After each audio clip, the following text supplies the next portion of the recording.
Hello and welcome to the Retro Hour podcast, episode number 139, your weekly dose of retro gaming and technology news with me, Dan Wood. And me, Ravi Abbott. And hello, if you are listening on Spotify. Oh. We're finally on there. Finally listed on Spotify. This is fantastic news. So you can get us on multiple devices, on all networks now. I did have a guy last week, when I played the sound effect, he goes, your show's turning into Steve Wright in the afternoon. But Spotify is something that we've been trying to get on for, probably about 2 years now? Yeah, because it was a kind of curated list. So they picked the podcast, which is really nice of them to consider us. Yeah, and they do. They kind of look at podcasts that are going to fit into the rest of their catalogue and what's going to complement them. And we've really got to big up our new provider, Audio Boom, for helping us get on there as well. Now, we did say this on last week's show. I know people dip in and out of episodes, but you do need to change over your RSS feeds if you need to do it manually. Or if you listen on SoundCloud at the moment, you need to start using Audio Boom. So I think there was still about 3,000 people listening on SoundCloud last weekend. If you listen on iTunes or Google Play or most apps, it should change over on its own, but, the show is hosted now on Audio Boom, and we're going to phase SoundCloud out in the next couple of months. Yeah, and we're going to repeat this a lot because not everybody listens to every episode. Yeah. So they'll be like, oh, why has it disappeared? By December, when we come off SoundCloud, I want 2 people to be listening on there, not 3,000. So, we'll put all that information if you need to change your RSS feeds. Like I said, for most people, your apps will do it. Your mobile apps will all do it automatically. We're working with those at the moment. But if you need the feeds manually, all you've got to do is head to our website at theretrohour.com. Now, what a show we've got this week. A topic that actually is very close to my heart, but not really something that we've covered on this podcast a lot, actually, quite amazingly. Yeah, so we're talking to Bill Rehbock, and Bill is fantastic. He worked for Atari, and his kind of job was hunting down the games for the Jaguar. Yeah. So, he got Doom, which was just an amazing port, and Alien vs. Predator. But then he also went on to work with the new one. Yeah. And what is the new one then for people that might not know? Well, the new one was a DVD kind of gaming system, and a lot of Atari X staffers joined there and tried to make this new universal DVD format that you could play games on. So we're going to cover that, and we're going to cover stuff like the legendary Atari Falcon. Yeah, because, a lot of people think of me and you as Amiga fanboys, which admittedly we are. But, the Atari Jaguar is the only console I collect for. I'm an Amiga fanboy, but when I saw a Falcon and the video playback on there, I knew that was better than the Amiga 1200's video playback. So you couldn't deny that. Well, the thing is about Atari, it was a really interesting company, and they went through so much change as well. And normally, what I really like about this interview with Bill is when you normally hear podcasts talking about Atari or YouTube videos and that, they're always going on about the Atari 2600. Or the arcade era, Yeah, it's all like, the late 70s, early 80s. But really, the bit that really interests me is that bit in the middle after Jack Tramiel took over and, they went into computers. They were really a business computer company for a few years. Yeah, totally. Bill Rehbock, when he started, he was doing desktop publishing, yeah. And that's not the route you'd expect to get into Atari. Well, the Atari ST had the nickname, the Jackintosh. It was essentially, a lot of people saw it as a low-cost Apple Mac alternative. It had a really good high-res monitor that you could do desktop publishing on, and obviously had some good games on there as well. Later on, the Lynx, one of the best handhelds at the time, probably was. I actually got a Lynx last week, so I'm getting up to speed on that catalogue now as well. And then the Jaguar, which really was one of the biggest techno tragedies of the early 90s, really. A lot of things went against it, but, as you'll hear in this interview, John Carmack actually loved it so much, he sat down, did his own Doom engine on it, and, at the time it had the best console version of Doom on there. Yeah, and we also find out about stuff like connections with Sony and with Next and stuff that you really did not expect. So you're going to enjoy this one, folks. Yeah, so do hang around. Bill Rehbock, the story of Atari in the 90s, is our special guest on the Retro Hour podcast in around 15 minutes from now. Now, before we get into that, we have got a little competition this week as well. Well, this is a story of the rival company, isn't it? So this is the inside story of Commodore by ex-MD David Pleasance. Now, obviously, we've had David on the show before. You and I are good friends with David. We were hanging out with him the other weekend. He was playing his guitar, wasn't he, at one of our friends' birthday parties? Yeah, rocking some flamenco. He was. And we're actually going to be with him this weekend as well in Cambridge, at the Computer Museum in Cambridge for their Retro Computer Festival. Now, admittedly, it's a bit short notice, but that's going to be happening tomorrow at the time the show comes out on the 15th and 16th of September. Loads of stuff going on if you're near Cambridge this weekend. We're going to be there tomorrow on Saturday. David's going to be there as well all weekend signing his book, because the official launch of the book is actually on Monday coming up. That's when they're going to be sent out to everybody. Now, when we had David on our podcast, that was probably about 2 years ago now we last had him on the show. But he was talking about the fact that he was writing this book. It's took him, a year of blood, sweat and tears. And it's written. You know, I've actually been reading some of it, and I must say it's absolutely fantastic. I've heard a lot of these tales from David before when he's been drinking. But, After a few glasses of wine. Yeah, totally. David doesn't drink. But there's some fantastic stuff. Like, it's not just David in this book. There's lots of contributors. And I'd say, I'm only halfway through, but I absolutely love RJ Michael's chapter. It's just insane. Now, that took RJ probably about 6 months to write it, I think. And again, after he'd done it, he was really proud of it, and he reckons it's the best thing he's ever written. Yeah, and he flips the whole story on its head. Yeah. Completely flips it on its head. And there's so many different perspectives. It kind of draws a picture of Commodore that we never had before. Well, that's the whole aim of this book. Is, there's been obviously books like Brian Bagnall's series of books that are really good. Kind of an external commentator looking at Commodore as a company. But it's the first book that's been written by, well, actually a group of people who were there right in the centre of it all and working there as well. So that's kind of the idea of this book. If you want to get, as the title suggests, the inside story about what really happened. I mean, I was reading Dave Haney's chapter the other day that's really in depth. He tells a lot of good stories in there. Yes, it's like, people in the company who are engineers and artists and stuff like this. And it kind of, they all have their own angle. And they're not just like the people that you've probably heard stories from a million times before on podcasts and YouTube. There's a chapter in there by Gail Wellington, who was the head of the developer community, CATS, and Beth Richards, who worked on stuff like the unreleased CD 1200 drive that we actually did a little documentary on a couple of years ago on YouTube. Yeah, and I'd say David doesn't hold back in this. No. Not at all. So, there's some really, really interesting stories there. So to celebrate the launch of the book, we're actually giving you a chance to win a couple of copies of it for free. Now, not only will you get a hardback copy of Commodore The Inside Story, signed by the man himself, but also will include the accompanying Blu-ray disc as well, which, now I worked with David on the Blu-ray. It's actually an interview that I conducted with him.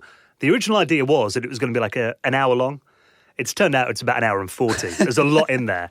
And he actually remembered some stories after we'd done it, so there's about half an hour's worth of extra bits on there too. Oh, wow. We've got a documentary by Kim Justice all about Jack Tramiel. So really getting about 3.5 hours worth of video footage. I can't wait to see that. It's really, really, really impressed with the way it came out. Again, got to thank our Waven Studio, Steve Fletcher, who filmed it all and put all that together. And also, you will get a copy of Everybody's Girlfriend on CD.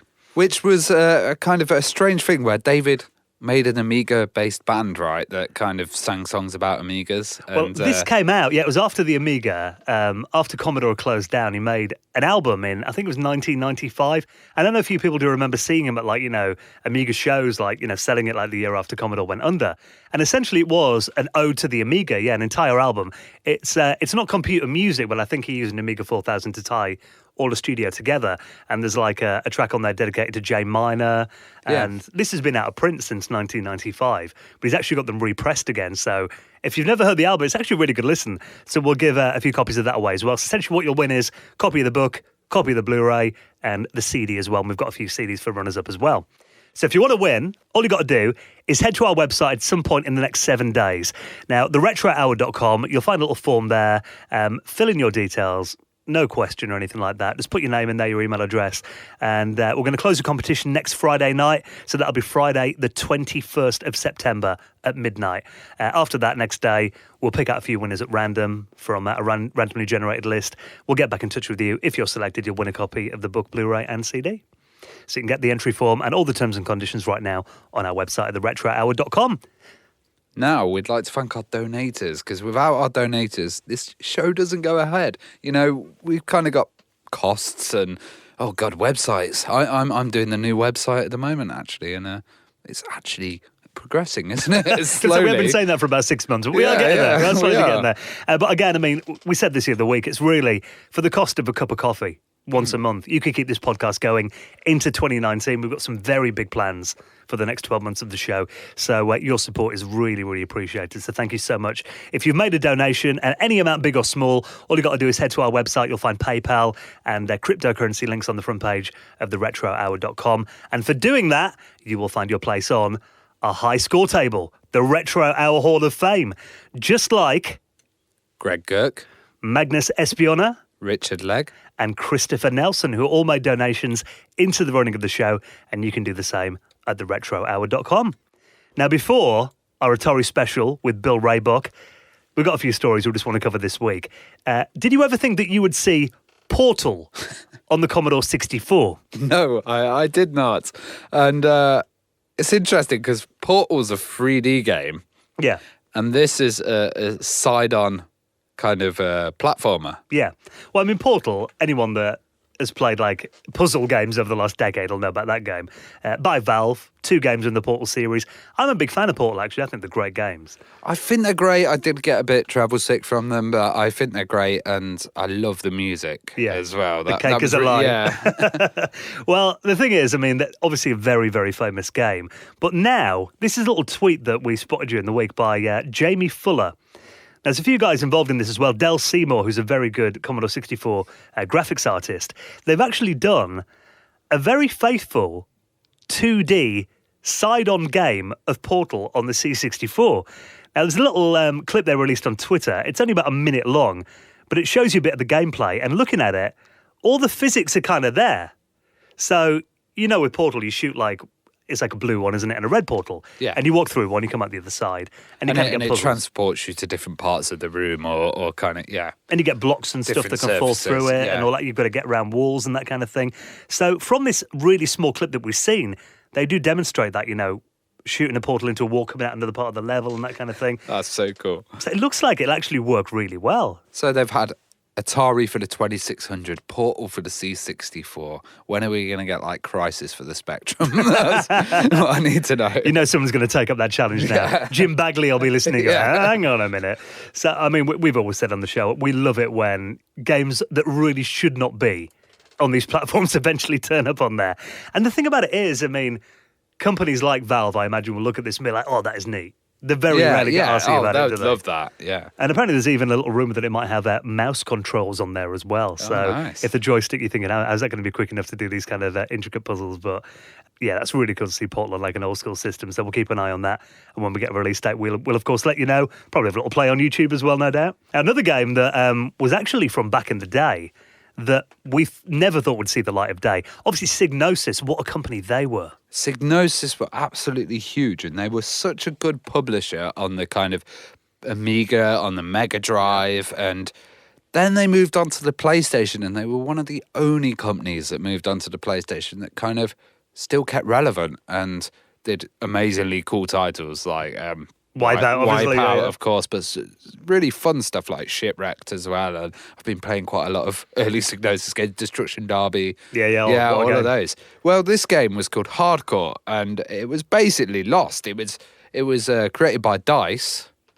Digital Illusions, actually. Yes, Someone said that to me the other day. They were like, I was talking to someone else, and he said, I didn't realise that Digital Illusions are, DICE are still going today. And I'm like, yeah, they were the guys that made, Pinball Dreams and Pinball Fantasies and stuff like that. But a lot of people don't realise that they're actually the same company. No. Been going since 1992, so it's... Well, they made this game in 94, and it was supposed to come out for the Amiga, Sega Mega Drive, and the Mega CD. Yeah. But then they put it on hold because they wanted to shift focus to the PlayStation. So they had maybe 90% of it done. It was in that transitional period, wasn't it? Yeah, and 2D platformers were not the popular thing to be doing then. No. So they'd totally forgotten it. But now this company is reviving it, strictly limited games, and they're saying we intend to finish the game and we want it to be played how it was meant to be played. So they're getting the original developers and they're talking to them and they're adding missing levels in there, and they're basically making everything beautiful and handled with care so you can get the best possible experience. And Hardcore was supposed to be quite a good game. If you remember stuff that came out at the time, what was that one? Assassin? Yeah. Yeah, it's kind of got that look as well, but then it seems to have a bit of a Turrican look as well. Yeah, the for gun me. control reminds me of Turrican 2. And there's also a bit in there about, remember Alien 3, that game, the platformer? Yeah. A lot of it kind of reminds me of that kind of look as well, but But then it's got that like metally kind of beautiful look that you had on like Leander or on Brutal Sports Deluxe, the Speedball 2. Yeah. It's got that kind of beautiful look.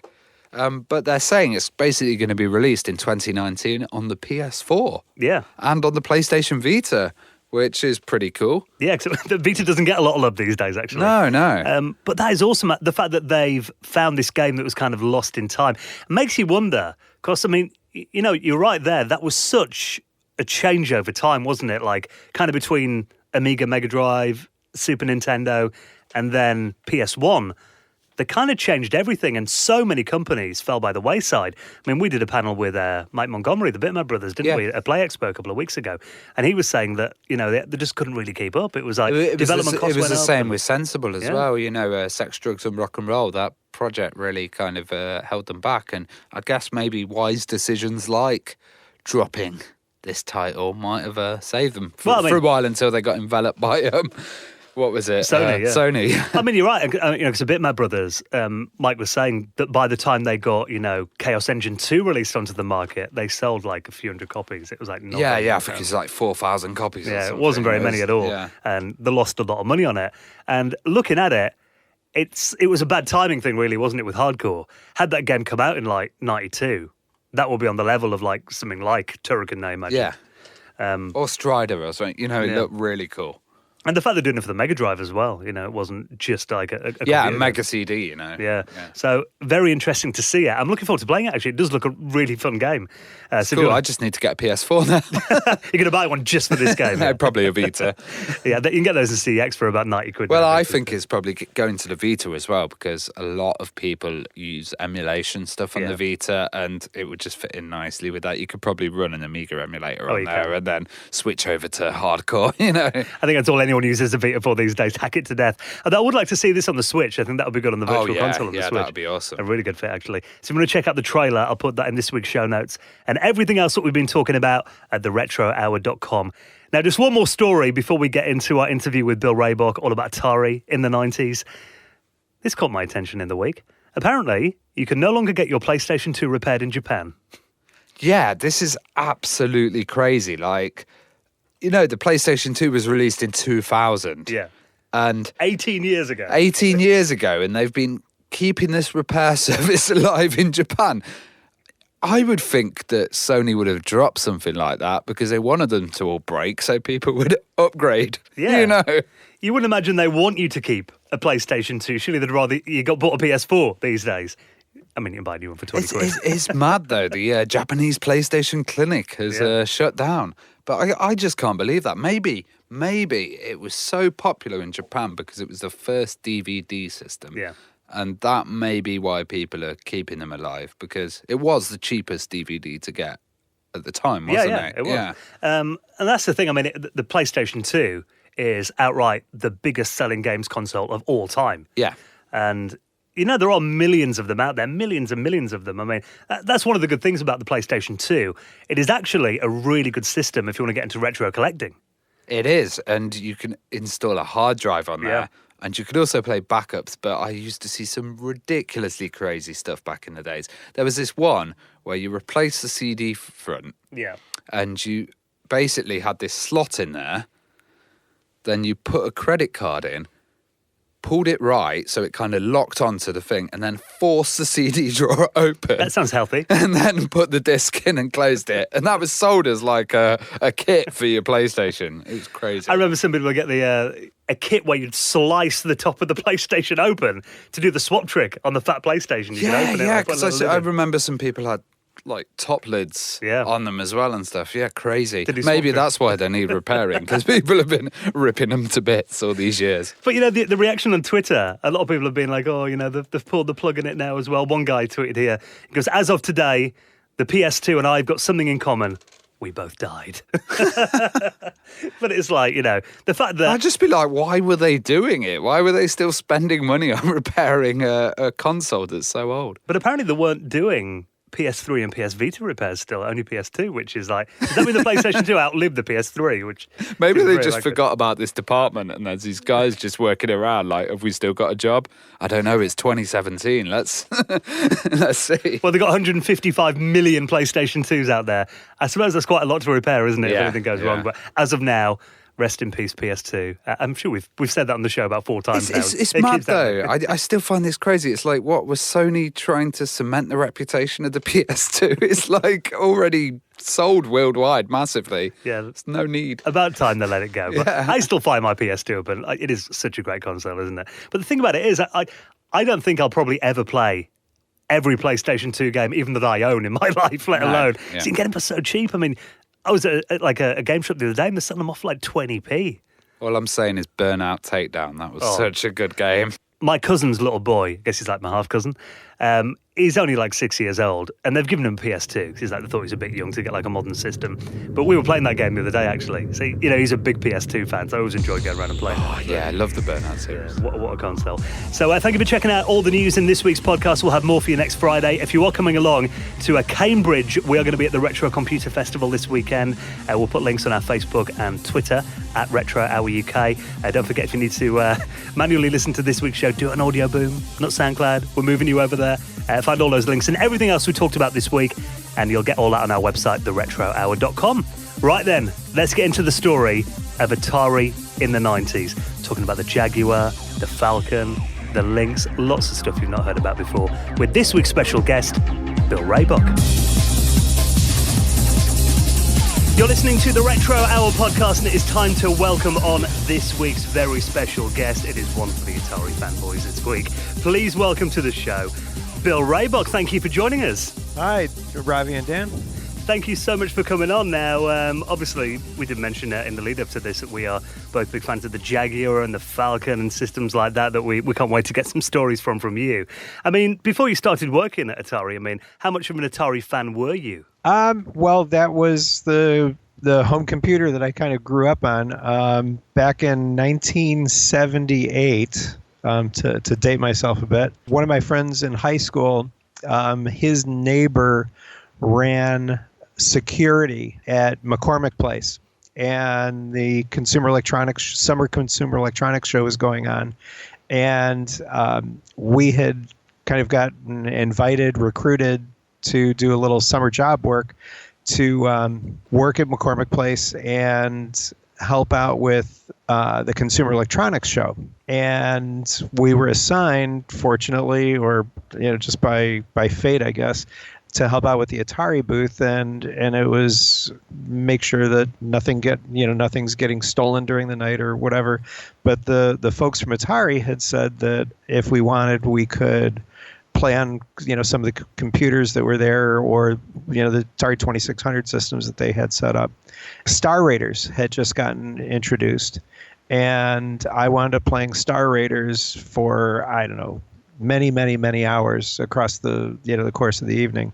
Make a long story short, came back the following day after I had gone home, cleaned up, and was able to play the game, kind of demoing it all during the course of the show. At the end of it, my friend and I were given by the Atari guys as kind of a, hey, they're breaking down the booth, and here, you guys can have a couple of these. So that was my first Atari 800, and that was my friend's first Atari 800 also. During college, I became an Atari developer.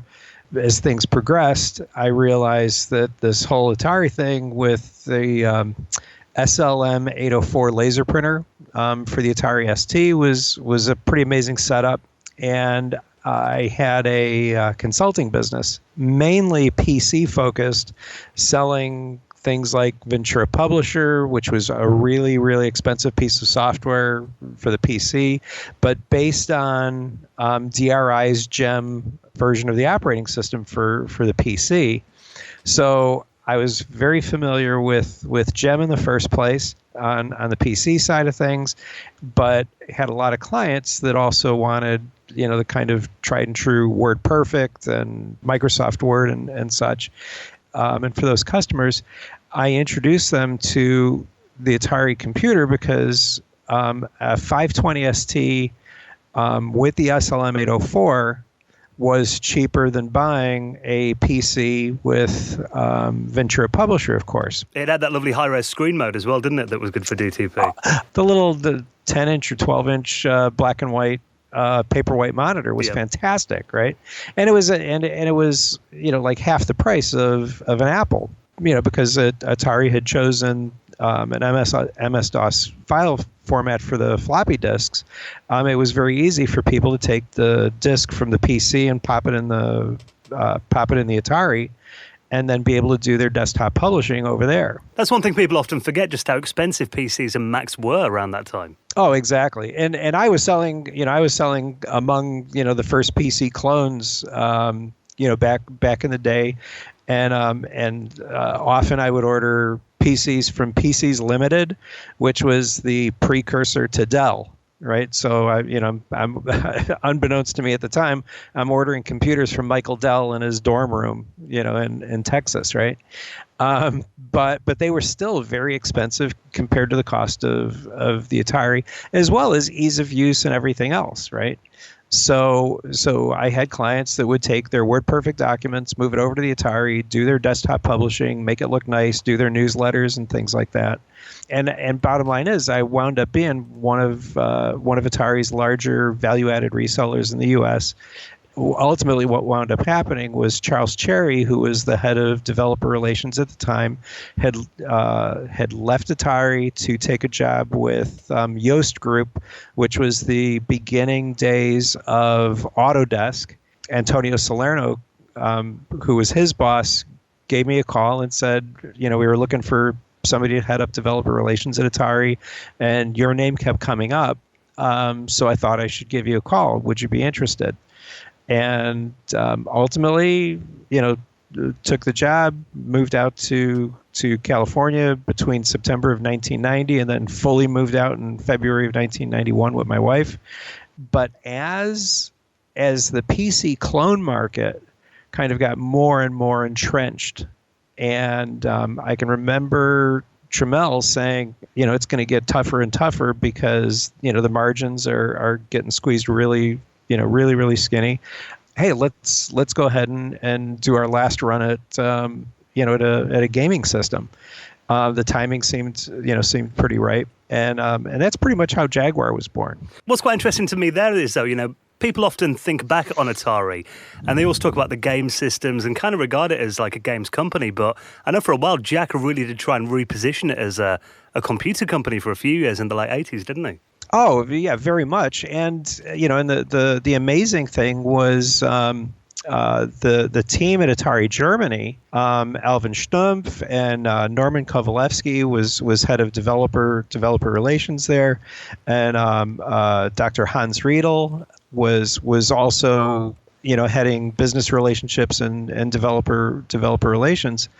What was amazing, and a lot of people don't realize, is that like companies like Volkswagen had many Atari computers that they were doing like actual company, corporate, enterprise business work on. And I never actually saw an issue that had allegedly been published, but supposedly Playboy Germany was published on Atari computers for some time. That's a claim to fame. Yeah, which is really, if you could find one of those copies, it'd be a heck of a collector's item, right? Well, you mentioned Jack there as well, and kind of what was he like when you first met him? Was he quite intimidating? And what was the atmosphere like? Was it kind of a big family business? Yes and no. I always had a fantastic relationship with Jack and Sam and Leonard and Gary and everybody.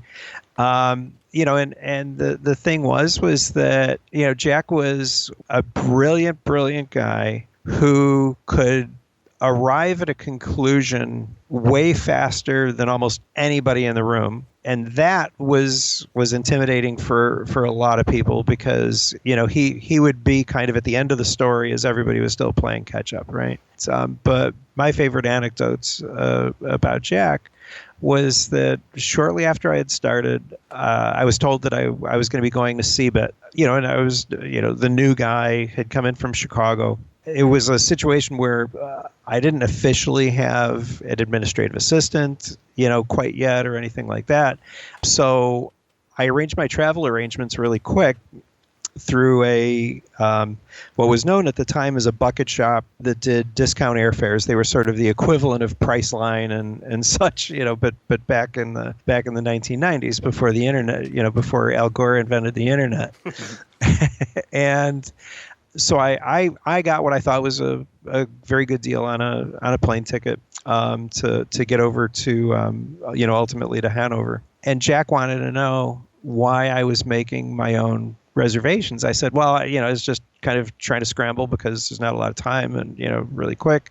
And he called his admin Kathy in and said, double check, make sure Mr. Rehbock has a great, is getting a good airfare. Check KLM and whatever other airlines. And we during the 5 minutes that it took her to go ahead and check, it was kind of the first time that Jack and I got to talk. And hey, I grew up in Chicago, and he's I grew up in Europe, and through the course of the conversation had really learned what him and his wife had been through, through Auschwitz and stuff like that.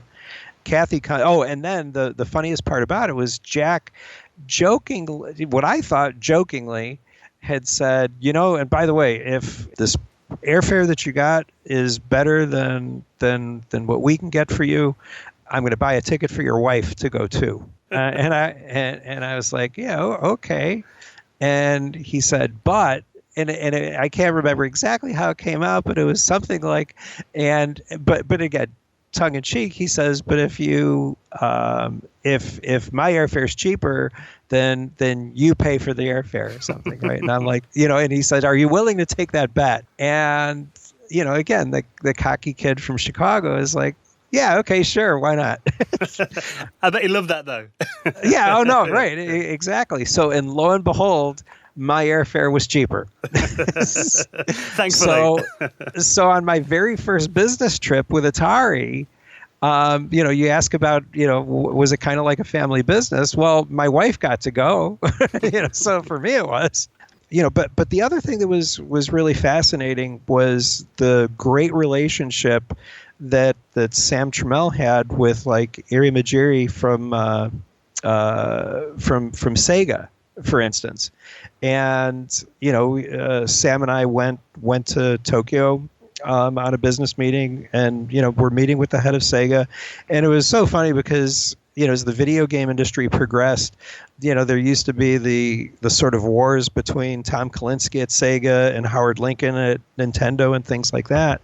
And people hear about how Atari and businesses war and things like that, but it was the relationships that that Atari had at the highest level with these other companies was really amazing to watch. Well, I mean, before we get into the Jaguar era, I mean, the kind of the end of the computer range of Atari was the Atari Falcon. And we had Daryl Still, formerly of Atari UK on the show last year. Yeah, absolutely. And he was saying, his jaw dropped when he saw that machine. He thought it was brilliant, but obviously it wasn't the success that Atari hoped it would be.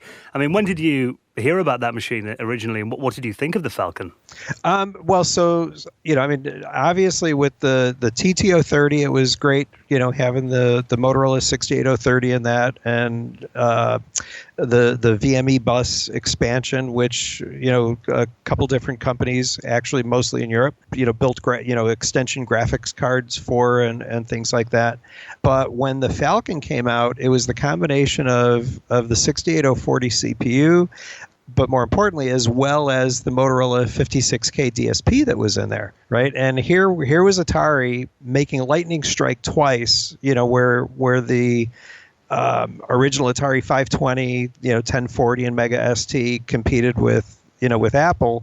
Here was the Falcon 040 was essentially awfully close to being a next cube, in a keyboard computer, kind of format. What was remarkable about it was the software support came from the fact that it had the 56K DSP on there, and the software that we got developed for it, like Falcon D2D, which was a direct-to-disc recording application, Learnout and Houseby, who were the really kind of the trailblazers in text-to-speech and speech recognition. And we had that software, running on the Falcon. And a lot of the people in academia were really excited about it because it was a great computer at a surprisingly low price that brought sort of next-level computing performance to, a great audience of programmers. Back at the 25th anniversary of Commodore, somebody in the crowd had made some kind of remark about, the price difference and profit margins of Atari versus Apple. Jack Trammell made the comment that, the big thing about Atari was that Atari made computers affordable, or not Atari at the time, Commodore.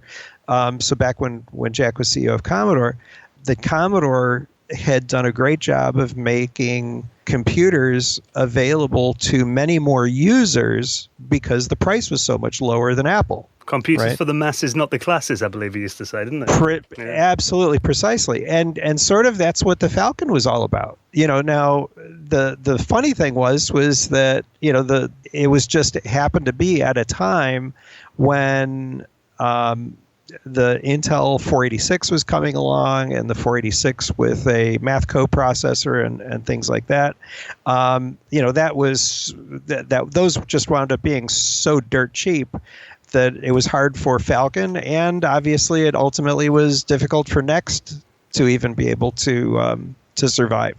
But the one funny thing on that note was that we actually had a meeting with Next. And this wasn't with Steve Jobs at Next. It was with their VP of Business Development or something. And, and the comment that the guy from Next had made to us at Atari was Next was making atrociously expensive hardware with a really good operating system, which incidentally is kind of what the Mac is built on today, right? Because Mach came back to Apple ultimately when Steve moved back over to Apple and everything. But the comment that he made was that Next was making atrociously expensive hardware with a brilliant operating system, and Atari was building brilliantly inexpensive hardware with kind of a weird operating system, because the DRI Gem thing, everybody always kind of, even from a digital research perspective, was a little bit of a head scratcher. And Eric Smith at Atari was the guy that wrote the multitasking version of TOS, which was Mint, and all that, which was a great version of Gem for the Atari. But like, for instance, at the end of the day, the Atari computers had difficulty networking because the actual file I/O part of the operating system wasn't reentrant and things like that for the longest time. So Atari kind of had a little bit of a late start, on the networking side of things. But for Next to be looking at it saying, hey, this would be kind of cool hardware to run Next OS on was pretty complimentary, right? Absolutely. Well, after the Falcon, obviously Atari turned its eyes back to games consoles. And originally we had the Panther project, didn't we, that then turned into Jaguar. I mean, when did you first hear about this, and how did that development kind of start? Well, I remember going through the lab and having Leonard do some of the original demos, which basically were, just blown everybody away. Sort of one of my favorite stories about the Jaguar was the fact that, after I had left Atari and wound up going over to Sony, I was talking to Yamamoto-san that had said that they could remember when the Jaguar first shipped, and the folks at Sony Computer Entertainment had gotten their hands on one, because we had begun selling Jaguar through distribution in Japan in December when PlayStation 1 first started shipping in Japan. So they already had built PlayStation 1 and were committed to it. And then they got their hands on a Jaguar. And he said that Ken Kutaragi and him and the rest of the engineering team took apart the Jaguar and were shocked that, and I think the number that he used was that there were only like 42 components, and that the Jaguar was so elegantly architected, with the Tom and Jerry chip and sort of, the Motorola 68000 was in there, but other than those three chips, basically everything else was, minimal support kind of circuitry, And Sony was blown away by a lot of the aspects of Jaguar, right? Now the one thing that Jaguar didn't have was a fully fledged graphics transform engine for doing 3D, but Jaguar also, by coincidence, was like almost the perfect hardware for Doom. Yeah. So and I was the guy that kind of stumbled into getting Doom on Jaguar, which was pretty cool. So did you feel that the Atari Jaguar was limited by the cart? And we all know the CD system was kind of coming out later. Was there a lot of hopes for the CD add-on? Well, there was, but at the same time, you had Nintendo that was sort of already fighting the fight about cartridge versus CD in terms of load times and things like that, right? Even kind of leading up to multimedia on PCs, a lot of the use of CD wound up being used for movie playback, for interstitials, and for having a CDR soundtrack, right? For instance, even Pitfall: The Mayan Adventure on Windows 95, ultimately, 90% of the CD was a CD audio soundtrack that rumor had it was basically the Jaguar synth version of the soundtrack, just committed to CDDA audio. So the interesting thing was that for the most part, even a lot of developers that we were working with didn't see the cartridge as that much of a limitation. And for instance, also, like one of the first things that I had to deal with when I left Atari and went to Sony was the fact that the CD mechanisms on the PlayStation 1 were essentially getting worn out by Resident Evil, because they were treating, Resident Evil as a game basically treated the CD-ROM mechanism on the PlayStation 1 as a hard disk, and the seeks, of the CD mechanism going back and forth across the disk were literally wearing out the CD-ROM mechanism. So as Jaguar shipped, the jury was really kind of still out on how good CD was going to be. So, as we were working with companies like Imagitech Designs and, the Kingsley brothers at Rebellion, nobody was really too worried about the cartridge thing. And then we knew that, hey, we've got a CD-ROM design, working. If the whole CD thing really did catch on, it could be addressed, eventually. I guess developers were used to developing for maybe 2 floppy disks and then having 800 megabytes to fill on a CD. It was quite extra resources to do that, wasn't it? Oh yeah, it absolutely was. And like I said, if you look at a lot of the, even the PlayStation 1 games that first came out, a lot of them were basically cartridge games plus movie data as filler. So it wasn't that big of a deal, right? Like Jumping Flash for PlayStation 1 practically could have been done for Jaguar. Well, the Jag port of Doom is considered one of the best console ports just ever. How did you approach it, and how did you get them to do such a good conversion? Well, what had happened was I was up at LucasArts doing a demo of Jaguar, and that was the meeting where I got to know Kelly Flock, who wound up being also at Sony at the same time that I was eventually. And I was doing a demo, and one of the guys at LucasArts was, I think he was a tester for Doom, or maybe he just had a pirated copy of a beta of it. Don't know. But anyway, he pulls me into his office and says, "You got to check out this really cool new game that's in development that's going to be coming out in a couple months." And it was original Doom on PC. And I went back to the office and I cold called id Software down in Mesquite, Texas, and wound up talking to Jay Wilbur. Got on a plane the following day or two, did a demo of Jaguar.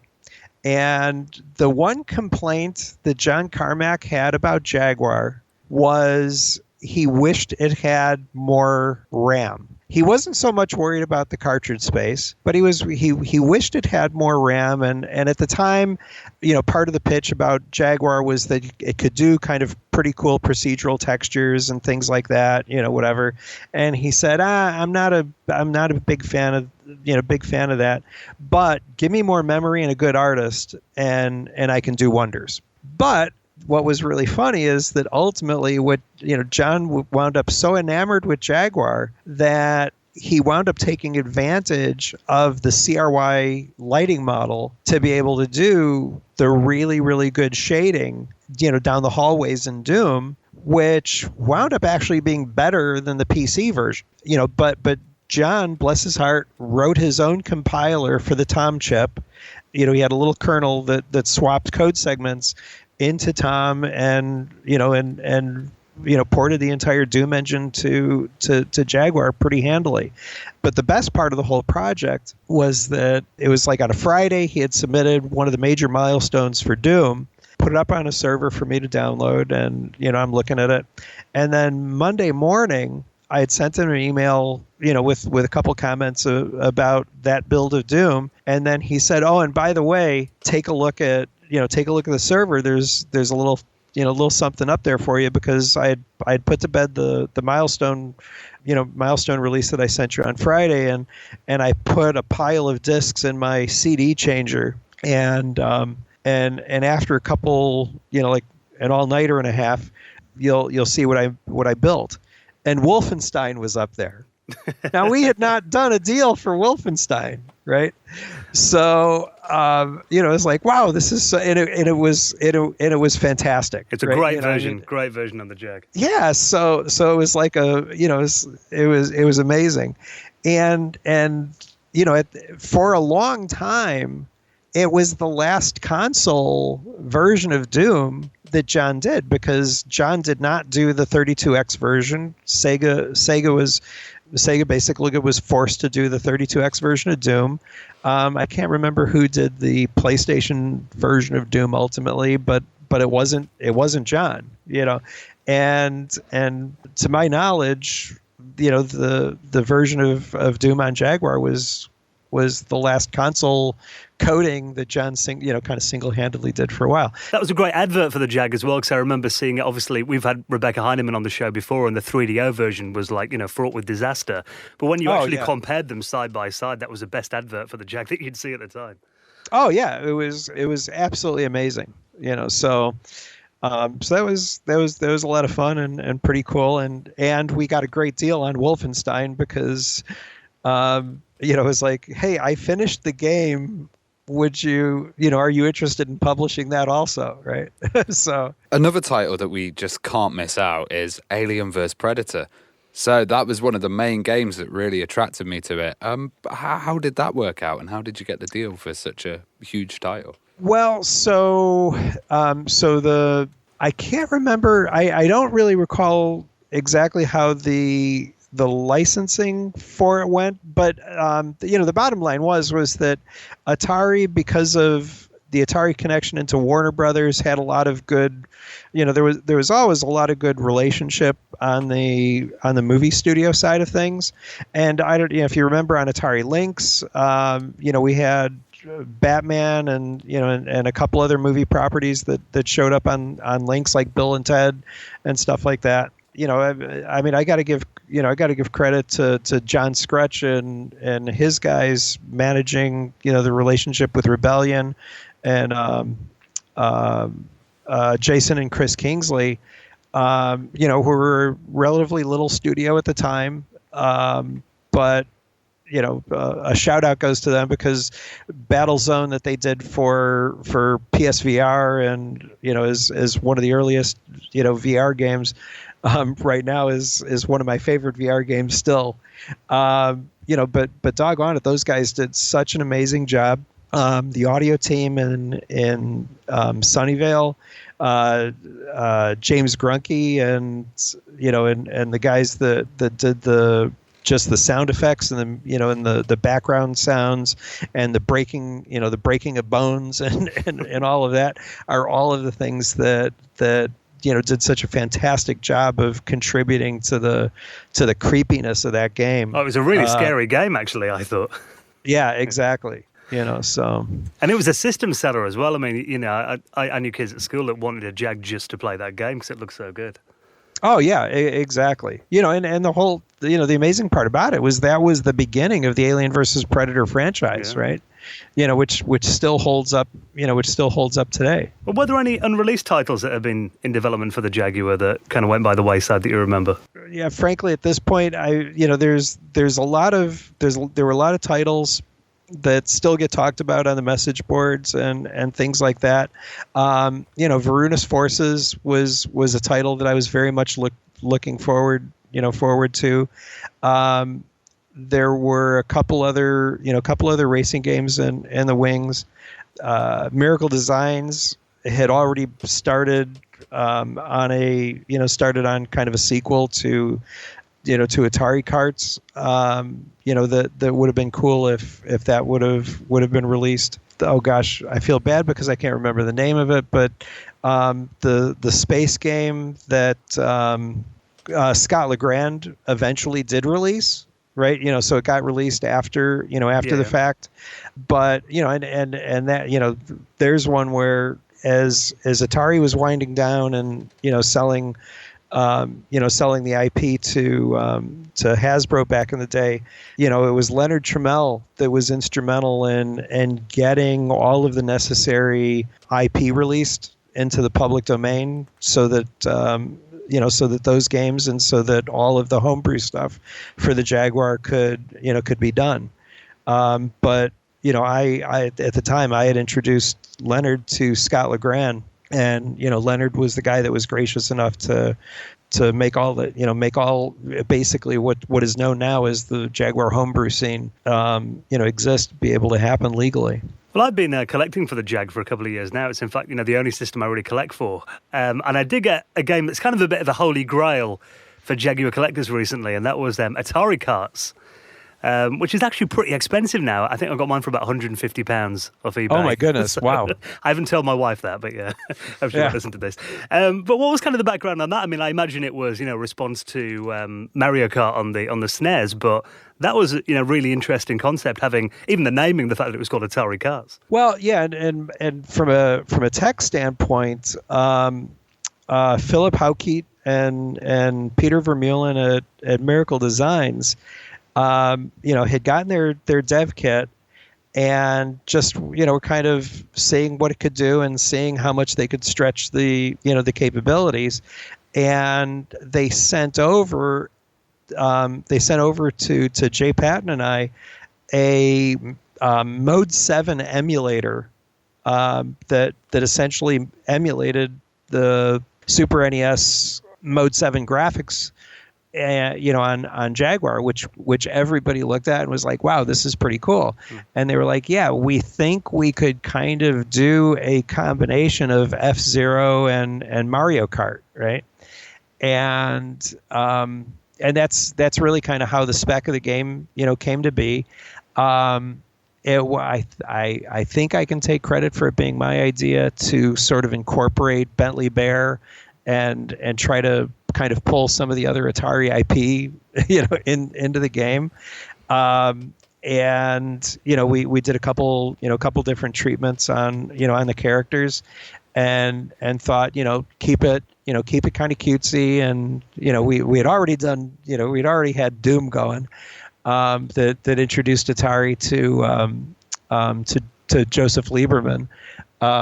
and sort of the beginnings of of the ESRB and ESA back in the day. So Atari Cart wanted to be a very, very family friendly kind of E for everyone game, and but the guys at Miracle Designs built it, and not only did Mode 7, but did Mode 7 with undulating terrain, which Mode 7 didn't support. So it was kind of like Mode 7 Plus, which was pretty cool. We're talking of technical achievements on the Jaguar. I mean, did you ever use the Jag VR? Oh yeah, absolutely. Yeah. Well, at the very, very first E3 is where that debuted. And that was based on the virtuality, Jonathan Waldron concept of being able to do VR, and it was actually, it worked surprisingly well. And again, if you kind of think about the way that the LED tracking worked on Jaguar VR. Look how long it took for VR to actually catch up, right? So it was, again, kind of, even that aspect of it was way before its time. Well, with these technical achievements and the really good port of Doom and games like Atari Carts, it did kind of feel like the Jaguar was really kind of finding its stride around that time. But did the market performance and sales of the Jaguar disappoint the team? Depending on who you talk to, everybody has sort of their different reasons for why the Jaguar wasn't as successful as it could have been. My personal take was that if I could do it all again, I might have held off probably the 3 months that it might have taken to fix the one bug in the TOM chip that did make it kind of difficult for a lot of developers, was the fact that the jump instruction was a little bit broken. And it's why guys like John Carmack had to write their own compiler to swap code in and out of the TOM chip, because my recollection was that if you executed a jump instruction when the program counter was inside Jaguar memory, inside the TOM memory, and you jumped to an external memory location, and then you returned the internal memory location, you didn't necessarily land at the same address space that you would expect. But what you could do is you could use the blitter on TOM to blit in blocks of code really fast into the TOM chip. So that was kind of the workaround. So that was one of the quirks that my recollection was the developers complained the most about, right? But frankly, I think the other thing that probably affected Jaguar more than anything else was the fact that due to manufacturing issues that we had with IBM, the whole goal of Jaguar was to build it in the United States, and it was basically built by IBM's Lexmark division. They had some serious issues kind of getting everything going. And the thing that I remember was that there was a well more than 100,000 unit order to Walmart that we missed because IBM didn't deliver. And I'm sure that engineers at IBM would, on the manufacturing side, would blame Atari, because, this wasn't as manufacturable as it should be, whatever, right? I mean, that's, it's always finger pointing. But the bottom line is you miss a purchase order with Walmart and you don't deliver it on time, they cancel the PO. Even with the little bug that I complain about in the TOM chip, had Jaguar shipped at Walmart for that first critical Christmas season, would things have played out differently? I don't know. And I guess that really did affect it then. I mean, the console market was so oversaturated at that point, wasn't it? There was a new machine coming along every 6 months. Oh yeah, exactly. And PlayStation, and at that point in the US, rumors were of, PlayStation over in Japan, and nobody knew exactly how quickly Sony would get PlayStation from Japan over to the US, right? Nobody really realized at that point that it was going to be a full 12 months before PlayStation landed in the U.S. So yeah, it was just kind of a hot mess in the market in terms of consoles. I mean, just as we wind up the Jaguar story, Bill, because I know you're a bit pressed for time, but I mean, you and the guys from ex-Atari workers did actually work on kind of the spiritual successor to the Jaguar on the Nuon, which was an interesting concept. How did you get involved in that? And for people that might not know, what was the Nuon all about? Yeah, so as at the time it was called Project X, and this was a couple years after I had left Atari and was already at Sony, and Richard Miller had started up VM Labs. The product was just called Project X at the time. We knew that the world knew that Jeff Minter was probably going to be doing a game for it, which would be pretty cool.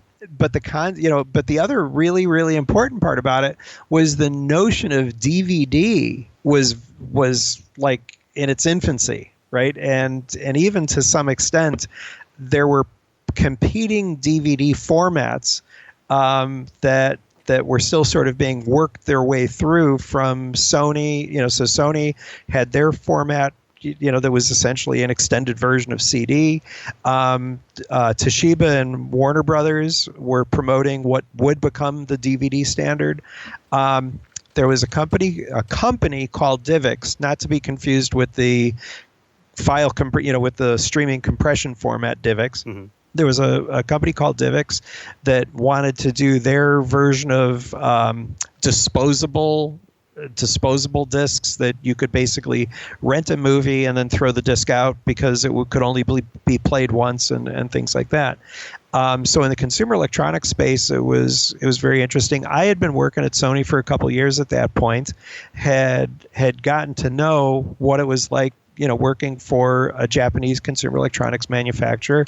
The thing that was interesting about VM Labs was that this was going to be a interactive, a processor that you would replace your Zoran or C-Cube video decoder, in a DVD player that you were building, that would also be able to do very good DVD playback, be able to do advanced fast forward and rewind.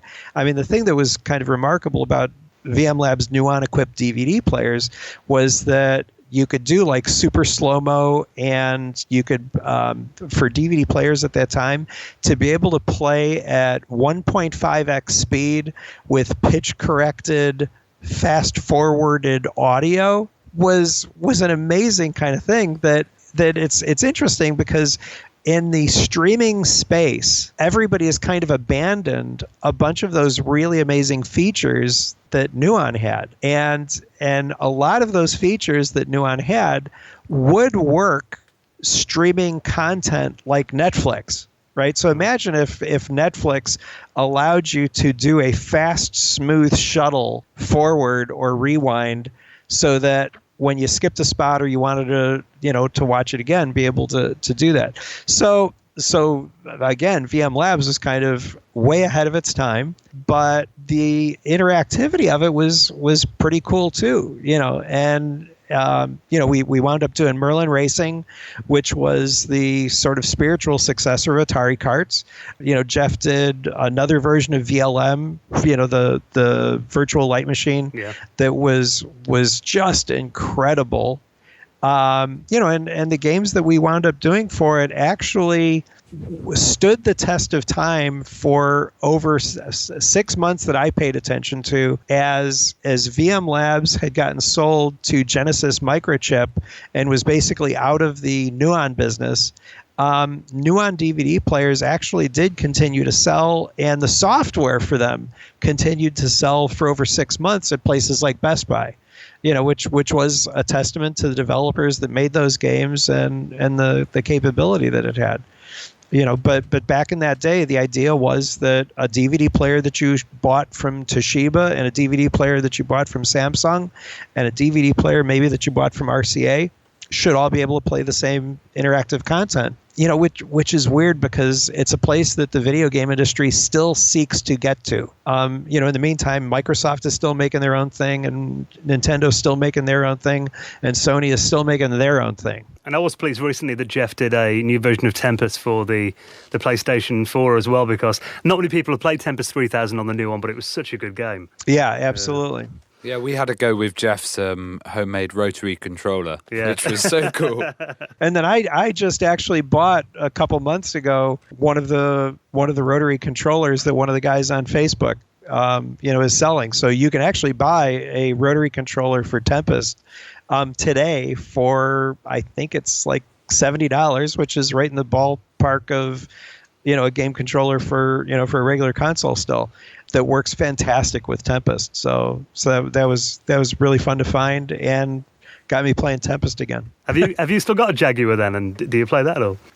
Yeah, I don't know. I've got the HD. So for the Jaguar, there's an HDMI adapter that plugs into the into the video connector port on the back of it. And again, we talked earlier about the fact that it's incredible that people are making software for it. Yeah. It's incredible that people are still manufacturing peripherals for it, right? There's a new Pro controller coming, I saw the other day. Yeah, exactly. So I'm dying to see one of those. Excellent, Bill. Well, it's been a pleasure talking to you. Thank you so much for sharing your memories with us this week. What are you up to these days if people want to keep in touch and find out what you're up to? Oh, yeah. So my sort of main task right now is working with a company called GameFace Labs that's based over in the UK.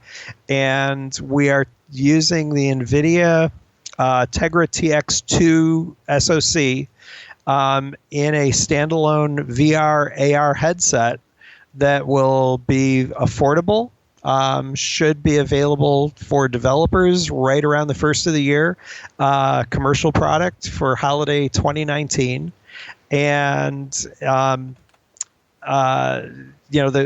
cool part about it is you can either use the GameFace Labs headset, or we're going to be supporting different VR and AR for tabletop gaming kind of experiences. But it is by far the most powerful Android gaming system on the planet, and it's coming along, slowly but surely. But we're making good strides and have about a dozen different development teams lined up for it right now that I'm hoping to be able to announce around GDC next year. Right, Bill. Well, thank you so much for coming on the show. It's been a pleasure talking to you. Thank you for having me. I really appreciate it. Yeah, we'll stay in touch, and we can't wait to see what you do next. All right, excellent. Thanks so much.